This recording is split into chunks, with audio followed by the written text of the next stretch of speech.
7 دسمبر کو چینی صدر شی جن پنگ نے یورپی کونسل کے صدر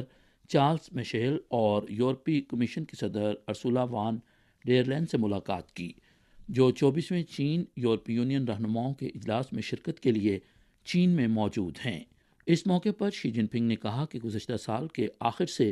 دونوں صدور کے دوروں اور اسٹریٹجک، اقتصادی اور تجارتی، سبز اور ڈیجیٹل شعبوں میں چین اور یورپی یونین کے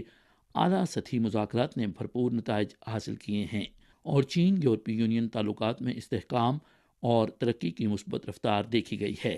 جو دونوں فریقوں کے مفادات اور عوام کی توقعات کے عین مطابق ہے۔ انہوں نے کہا کہ فریقین کو چین اور یورپی یونین کے تعلقات کی رفتار کو برقرار رکھنے کے لیے مل کر کام کرنا چاہیے۔